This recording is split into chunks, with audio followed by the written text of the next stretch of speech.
ओम श्री साईनाथाय नमः। श्री साई सच्चरित अध्याय 36। आश्चर्यजनक कथा है गोवा के दो सज्जन और श्रीमती औरंगावादकर। इस अध्याय में गोवा के दो महानुभावों और श्रीमती औरंगावादकर की अद्भुत कथाओं का वर्णन है। गोवा के दो महानुभाव। एक समय गोवा से दो महानुभाव श्री साई बाबा के दर्शनार्थ शिरडी आए। उन्होंने आकर उन्हें नमस्कार किया। यद्यपि वह दोनों एक साथ ही आए थे, फिर भी बाबा ने केवल एक ही व्यक्ति से 15 रुपये दक्षिणा मांगी, जो उन्हें आदर से ही दे दी गई। दूसरा व्यक्ति उन्हें सहज 35 रुपये दक्षिणा देने लगा। उन्होंने उसकी दक्षिणा लेना अस्वीकार कर दिया। लोगों को बड़ा आश्चर्य हुआ। उस समय श्यामा भी वहाँ उपस्थित है। उन्होंने कह दिया, देवा, ये क्या, यह दोनों तो एक साथ ही तो आए हैं। इनमें से एक से तो दक्षिणा आप स्वीकार करते हैं और दूसरा जो अपनी इच्छा से भेंट दे रहा है उसे अस्वीकृत कर रहे हैं। यह भेद क्यों?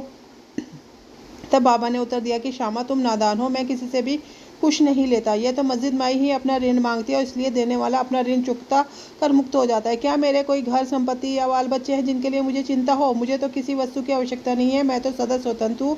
ऋण, शत्रुता तथा हत्या, इन सबका प्रायश्चित अवश्य करना पड़ता है और इनमें से किसी प्रकार का भी छुटकारा संभव नहीं है। तब बाबा अपने विशेष ढंग से इस प्रकार कहने लगे। अपने जीवन के पूर्वार्ध में ये महाशय निर्धन थे। उन्होंने ईश्वर से प्रतिज्ञा की कि यदि मुझे नौकरी मिल गई तो मैं 1 माह का वेतन तुम्हें अर्पण करूंगा। इन्हें 15 रुपये माहवार की एक नौकरी मिल गई। फिर उत्तरोत्तर उन्नति होते होते 30, 60, 100, 200 और अंत में 700 रुपये तक मासिक वेतन हो गया। परंतु स्मृति पाकर ये अपना वचन भूल गए और उन्हें पूरा न कर सके। अब अपने शुभकर्मों के प्रभाव से इन्हें यहाँ तक पहुँचने का सौभाग्य प्राप्त हुआ है। तो मैंने इनसे केवल 15 रुपये की दक्षिणा मांगी, जो कि इनके पहले माह की पगार थी।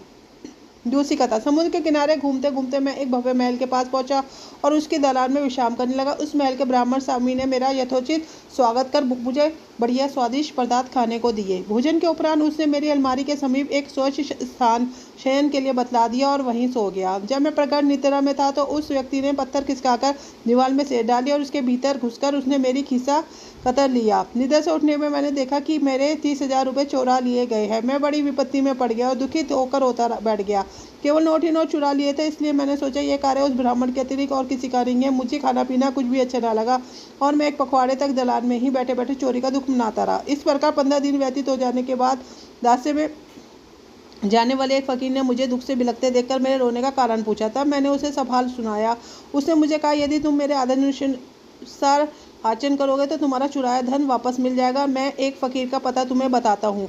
तुम उसकी शरण में जाओ, उसकी कृपा से तुम्हें तुम्हारा धन पूर्ण मिल जाएगा। परंतु जब तक तुम्हें तुम्हारा पूरा धन नहीं मिलता उस समय तक तुम अपना प्रिय भोजन त्याग दो। मैंने उस वकील का कहना मान लिया और मैंने चुराया धन मिल गया। तब मैं समुद्र तट पर आया जहाँ एक जहाज खड़ा था जो यात्रियों से ठस भर चुका था। भाग्यवश वहाँ एक उदार प्रकृति वाले चपरासी की सहायता से मुझे एक स्थान मिल गया। इस प्रकार मैं दूसरे किनारे पर पहुंचा और वहाँ से रेलगाड़ी में बैठकर मस्जिद माई आ पहुंचा। कथा समाप्त होती बाबा ने श्यामा से इन अतिथियों को अपने साथ ले जाने और भोजन का प्रबंध करने को कहा। तब श्यामा ने उन्हें अपने घर लेवा लिया और उन्हें भोजन कराया। भोजन करते समय श्यामा ने उनसे कहा कि बाबा की कहानी बड़ी ही रहस्यपूर्ण है, क्योंकि ना तो वह कभी समुद्र की ओर गए और ना उनके कभी 30,000 रुपये की चोरी हुई। उन्होंने ना कभी यात्रा ही की, ना कोई रकम इतनी चुराई गई और ना वापस आई। फिर श्यामा ने उन लोगों से पूछा, आप लोगों को कुछ समझ में आया? इसका अर्थ क्या है? दोनों अतिथियों की घिंगियाँ बन गई और उनकी आंखों से आंसू की धारा बहने लगी। उन्हें रोते रोते बाबा तो सर्वव्यापी अनंत और परब्रह्म सर्वरूप है। जो कथा उन्होंने कही वह बिल्कुल हमारी ही कहानी है और वह मेरे ऊपर बीत चुकी है। यह महान आश्चर्य है, उन्हें यह सब कुछ कैसे ज्ञात हो गया? भोजन के उपरांत हम उसका विवरण आपको सुनाएंगे। भोजन के पश्चात पान खाते हुए उन्होंने अपनी कथा सुनाना प्रारंभ कर दिया और मुझसे कहने लगा, घाट में एक पहाड़ी स्थान पर हमारा निवास स्थान है। मैं अपने जीवन निर्वाह के लिए नौकरी ढूंढने गोवा आया था। तब मैंने भगवान दत्तात्रेय को वचन दिया था कि यदि मुझे नौकरी मिल गई तो मैं तुम्हें 1 माह की पगार भेंट चढ़ाऊंगा। उनकी कृपा से 15 रुपये मासिक की नौकरी मिल गई, जैसा कि बाबा ने कहा। उस प्रकार मेरी उन्नति हुई। मैं अपना वचन भूल गया था। बाबा ने उसकी सम्मति दिलाई और मुझसे 15 रुपये वसूल कर लिए। आप लोग इस दक्षिणा ना समझे, यह तो एक पुराने ऋण का भुगतान है तथा दीर्घकाल से भूली हुई प्रतिज्ञा आज पूर्ण हो गई। शिक्षा। यथार्थ में बाबा ने कभी किसी से पैसा नहीं मांगा और न ही अपने भक्तों को ही मांगने दिया। वे आध्यात्मिक उन्नति में कांचन को बाधक समझते हैं और भक्तों को उसके पाश में सदैव बचाते रहते हैं। भक्त मालसापति इसके उदाहरण स्वरूप है। वह बहुत निर्धन थे और बड़ी कठिनाई से अपने जीवन बिताते थे। बाबा उन्हें कभी पैसा मांगने नहीं देते थे और ना ही अपने पास की दक्षिणा में से कुछ देते थे। एक बार एक दयालु और सहदेव व्यापारी हंसराज ने बाबा की उपस्थिति में एक बड़ी रकम मालसापति को दी, परंतु बाबा ने उससे अस्वीकार करने को कह दिया। अब दूसरा अतिथि अपनी कहानी सुनाने लगा। मेरे पास एक ब्राह्मण रसोइया था जो गत 35 वर्षों से ईमानदारी से मेरे पास काम करता आया था।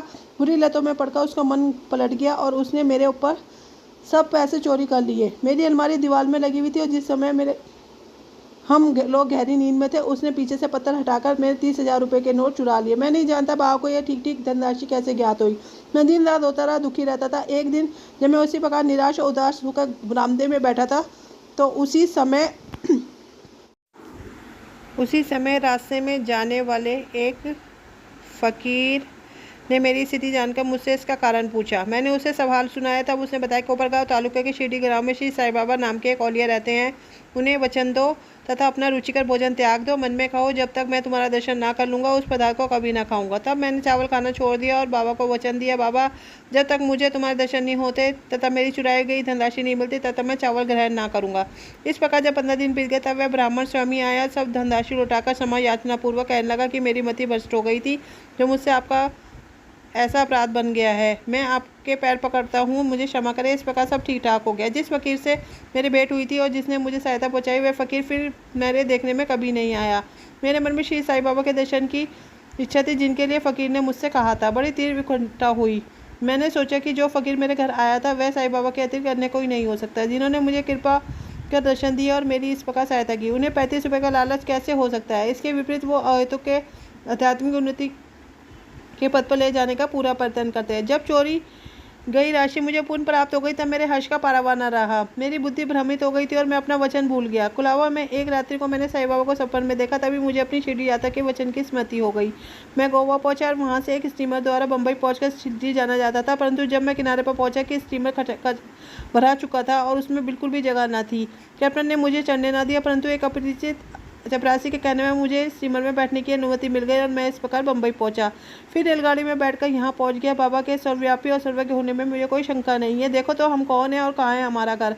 हमारे भाग्य कितने अच्छे हैं कि बाबा हमारी चुराई गई राशि वापस दिलाकर हमें यहाँ खींच कर लाए। आप शिरडीवासी हम लोगों की अपेक्षा सहज गुणे शेष और भाग्यशाली है, जो बाबा के साथ हंसते खेलते मधुर भाषण करते कई वर्षों से उनके समीप रहते हो। यह आप लोगों के गत जन्मों के शुभ संस्कारों का ही प्रभाव है, जो कि बाबा को यहाँ खींच लाया है। श्री साईं ही हमारे लिए दत्त है। उन्होंने ही हमसे प्रतिज्ञा कराई तथा जहान में स्थान दिलाया और हमें यहाँ लाकर इस सर्वव्यापकता सर्वज्ञता का अनुभव कराया। श्रीमती औरंगाबादकर। सोलापुर के सखाराम औरंगाबाद की पत्नी 27 वर्षीय दीर्घ अवधि के पश्चात निसंतान ही थी। उन्होंने संतान प्राप्ति के निमित्त देवी और देवताओं की बहुत मान्यताएं की, परंतु फिर भी उनकी मनोकामना सिद्ध न हुई। तब वह सर्वथा निराश होकर अंतिम प्रयत्न करने के विचार से अपने सौतेले पुत्र श्री विश्वनाथ को साथ ले शिरडी आई और वहां बाबा की सेवा कर 2 माह रुकी। जब भी वह मस्जिद जाती तो बाबा को भक्तगण से घिरे हुए पाती। उसकी इच्छा बाबा से कान में भेंट कर संतान प्राप्ति के लिए प्रार्थना करने की थी, परंतु कोई योग्य अवसर मिलकर उसे हाथ न लग सका। अंत में उसने श्यामा से कहा, जब बाबा एकांत में हो तो मेरे लिए भी प्रार्थना करवाना। श्यामा ने कहा कि बाबा का तो खुला दरबार है, फिर भी यदि तुम्हारी ऐसी इच्छा है तो मैं अवश्य प्रयत्न करूंगा, परंतु यश देना तो ईश्वर के हाथ ही है।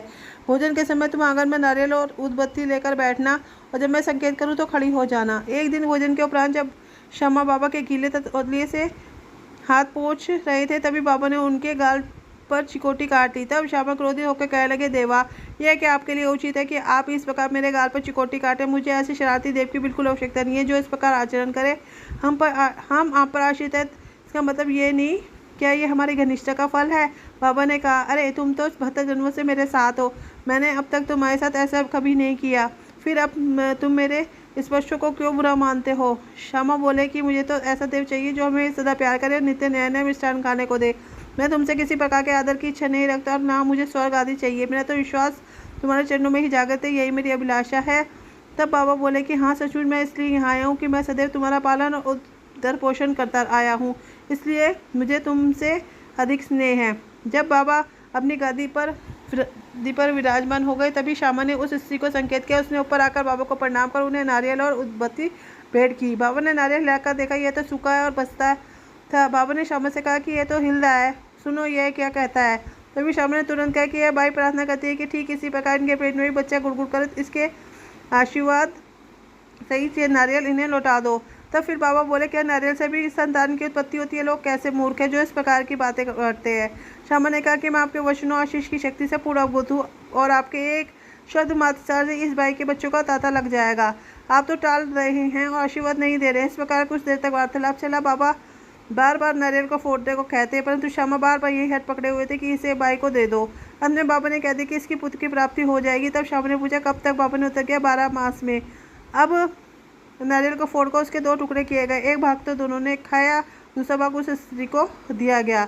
तब श्यामा ने उस बाई से कहा कि प्रिय बहन, तुम्हें मेरे वचनों की साक्षी हो। यदि 12 मास के भीतर तुम्हें संतान न हुई तो मैं इस देव के सिर पर नारियल फोड़कर इसे मस्जिद से निकाल दूंगा, और यदि मैं इसमें असफल रहा तो मैं अपने को माधव नहीं कहूँगा। जो कुछ भी मैं कह रहा हूँ इसकी सार्थकता तुम्हें शीघ्र ही विदित हो जाएगी। 1 वर्ष में ही उसे पुत्र रत्न की प्राप्ति हुई, और जब बालक 5 मास का था उसे लेकर वह अपने पति सहित अपने पति के साथ बाबा के श्री चरणों में उपस्थित हुई। पति पत्नी दोनों उन्हें प्रणाम किया और कृतज्ञ पिता श्रीमान औरंगाबाद ने 500 रुपये भेंट किए, जो बाबा के घोड़े श्यामकरण के लिए छत बनाने के काम आए। इसी के साथ साई चरित्र का 36वां अध्याय पूर्ण होता है। श्री सद्गुरु साईनाथार्पणमस्तु। शुभम भवतु। साई नारायण नारायण हरि हरि। ओम श्री साईनाथाय नमः। आपका दिन शुभ हो।